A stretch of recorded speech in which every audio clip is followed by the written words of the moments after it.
Happy Friday, everyone. Welcome to another episode of Magic Mishaps, episode 8. Last we left off, our party was in the midst of their night after they set up camp, being interrupted by some void scavengers heading towards the black crystal that was in the ground that staved off the magic anomaly that was happening throughout that area. Um, let's see what the party ends up doing. Let's get into it. Kale, not letting it feed. He breaks into a sprint, boots pounding cracked stone. The other two follow, the firelight dying behind them as they rush back towards the dead magic scar in the road. The creature senses its pursuit. It turns and looks at them. Light bends inward around its hollow eye sockets as it lowers its head and charges them. But not fast like a beast, but like it's drawn to them like gravity. The initiative order is the Void Scavenger, Kale, Sura, and then Aaron. The Scavenger exhales a cold gray frost. Doing a 15-foot cone catching Kale and Aaron. Kale makes a successful save and Aaron fails, taking the whole 9 damage and magic suppression until the end of the next turn, while Kale just takes 4 cold damage. Where the breath touches the ground, stone turns brittle and colorless. The creature then faces forward, its body blurring for a heartbeat, and then closes the distance on Kale. Kale plants his feet and meets it head-on. Kale, you picked the wrong road. Attack 1, longsword. Hits with 17. 8 slashing damage. The blade bites, but the wound does not bleed. Instead, fragments of pale stone flake away. Attack 2, offhand strike, improvised pommel. Miss 10, the creature's body distorts, momentarily hollow. Still, Kale holds its attention, forcing it away from the scar. Sylra feels it immediately. Her magic resists her. She grimaces. Fine. We do this the hard way. She casts Magic Missile, first level. Wild Magic check, D6-2. A surge triggers. Wild Surge, Arcane Feedback. She takes 3 force damage. The missiles become force-anchored, ignoring resistance. Total damage, 10 force. The bolts slam into the scavenger's torso, locking parts of it briefly into solid form. It howls, not in pain, but in loss. Aaron's turn. Still reeling, Aaron pushes through the suppression. Her spores dim, but do not vanish. Aaron, you don't belong in the living world. She casts Primal Savagery, cantrip. Hit 16. 7 acid damage. The acid works. The stone plating sizzles, revealing void beneath. Aaron's halo of spores triggers as it recoils. For necrotic damage. The creature staggers. Enraged, it attempts to phase past Kale towards the scar. Kale ends up making an opportunity attack, hitting with a 16, doing 6 slashing damage. The scavenger shrieks, half in, half out of reality. It stays in the material plane and then swipes at Kale with retaliation, hitting with a dirty 20, doing 11 necrotic damage, dropping Kale to one of his knees as frost crawling up his armor. Breathing hard, Kale looks up, grins. Kale, good. You're real enough. He uses second wind. Regains 8 HP. Then strikes again. Hit 16. 9 slashing damage. Sora raises both hands. Her magic trembles violently. End, she says. She casts Chromatic Orb, Radiant. Wild Magic check, D66. No surge. Hit 15. 14 radiant damage. The radiant energy tears through the void's core. The scavenger convulses, trying to crawl, and then collapses, folding inward on itself. The body does not remain and implodes, leaving behind a dusting of pale ash and a faint, cold wind. A single shard of black and white crystal that hums softly. The magic radiates from it and then stops. The dead magic scar stops expanding for now. Eren kneels, touching the ground. It was feeding. If it had reached the scar. Sora picks up the crystal carefully. This is residue. Proof. Kale steadies himself looking down the road. Then we move. Before it sends friends. Eren studies it carefully, spores drifting in cautious orbits. This isn't a focus. It's a scar you can carry. Sora nods. It can suppress magic, briefly. Not dispel. Mute. Kale frowns. And the cost. Sora takes a deep breath. Every time it's used, something nearby loses magic forever. A spell. A place. Or a piece of someone. Kale closes Sora's hand around it. Then we don't use it unless the alternative is worse. The crystal goes into a pack wrapped in cloth and ordered with care. And then they begin to break up camp. They douse the fire, brush away any tracks behind them, and start heading to Shardfall ravine towards the first anchor. As they travel, the signs grow clearer, floating pebbles drifting without rhythm, ancient sky stone embedded itself in cliff faces, and winds that move upwards instead of across. By midday, the land begins to fall away. They rust arise, and the world opens. Shardfall Ravine. A massive chasm splits the earth, miles long and impossibly deep. Fragments of the old floating cities hang suspended above it like broken teeth, slowly shredding smaller shards that tumble endlessly into the blue-white mist below. And there, on the far side of the ravine, they see it. The broken spire, once a towering sky conduit, now shattered and half embedded into the ravine's edge. Its upper half lies snapped and skewed across the chasm, held aloft by flickering anti-gravity runes. Black crystal veins crawl through its base, pulsing, slowly drinking. Wing-shaped circles at its distance, and at its heart, something stands perfectly still, watching. The Warden. Kale exhales. Kale, that's the anchor.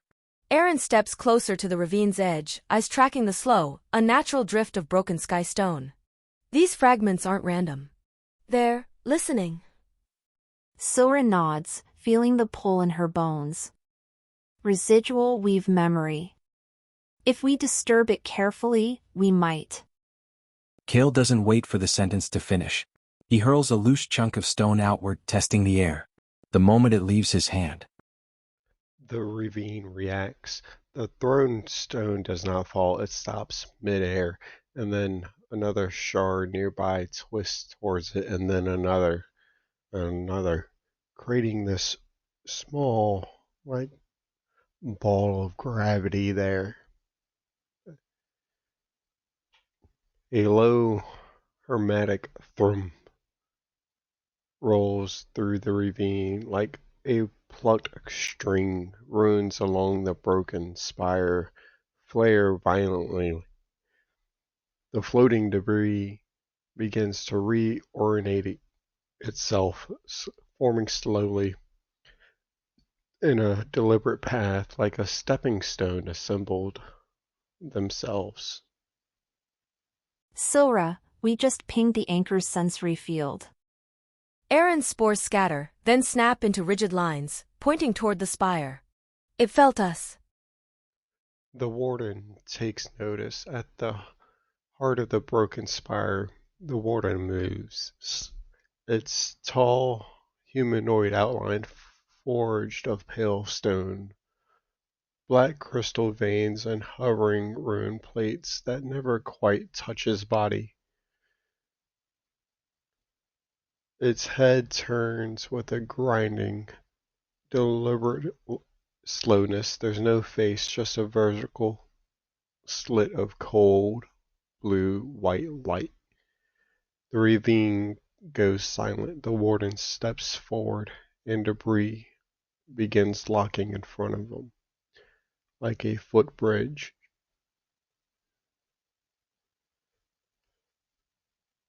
It's not an invitation, it's a challenge. A voice echoes not aloud but directly into their minds.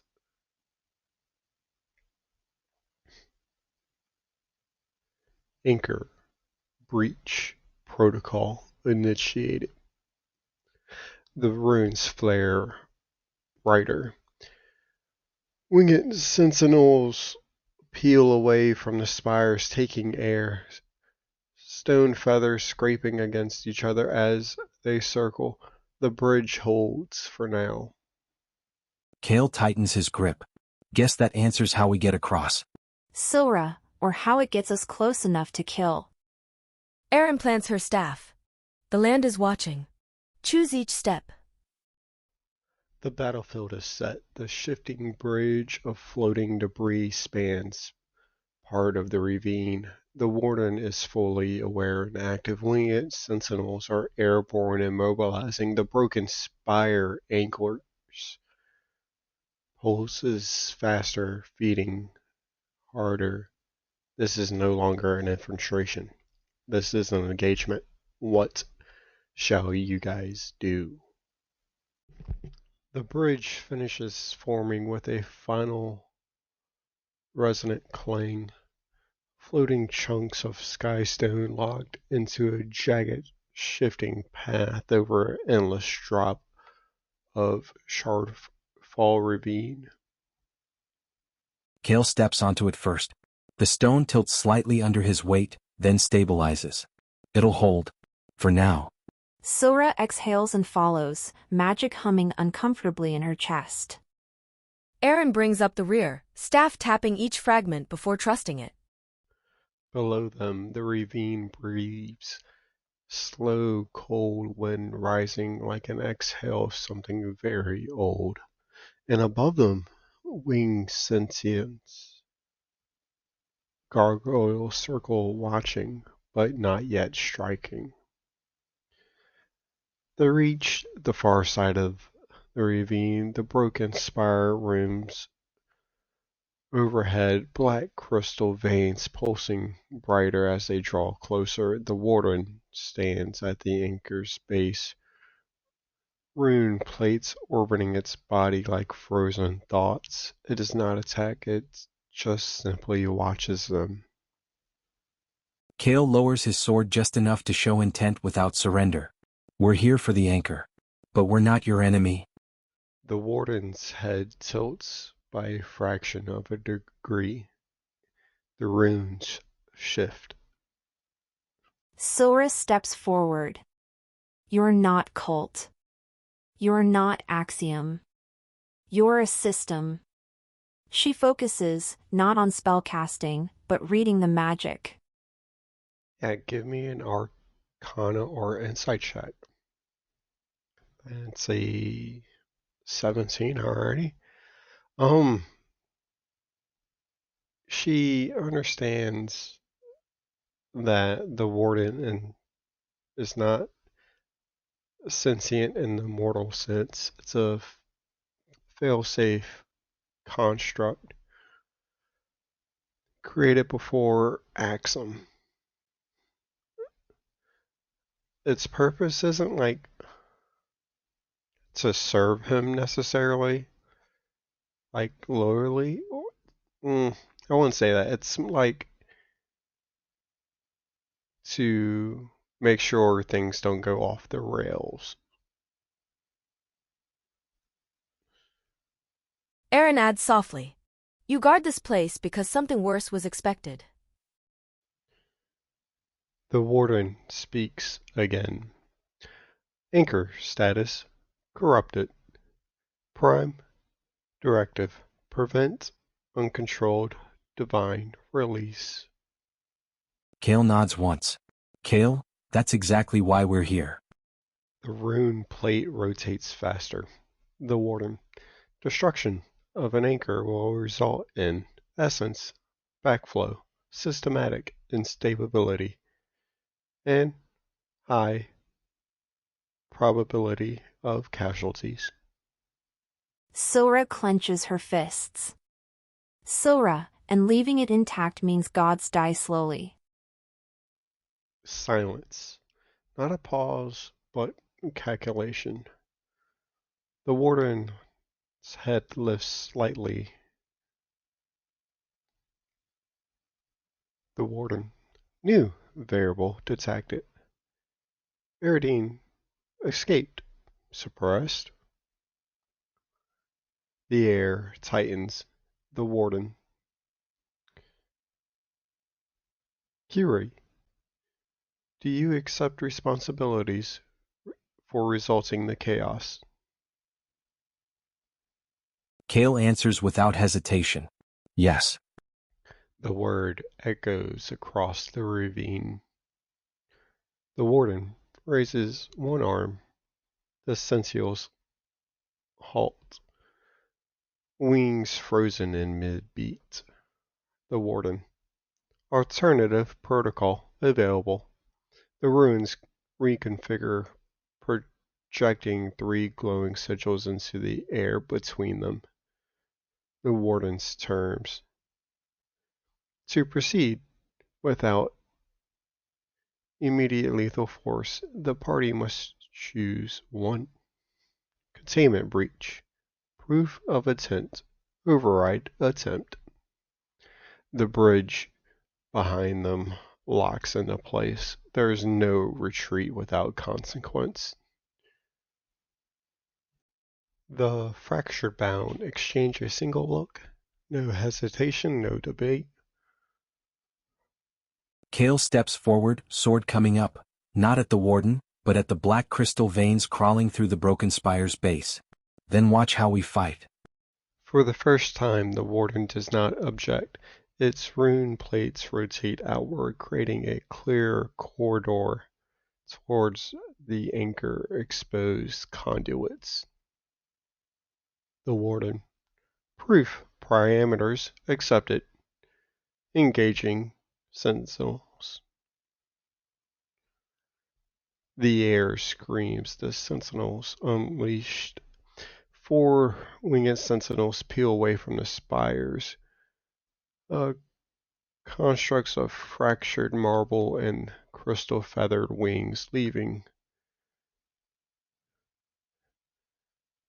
contrails of pale light as they dive. The bridge behind the party reconfigures, cutting off their retreat. The ravine wind surges upwards.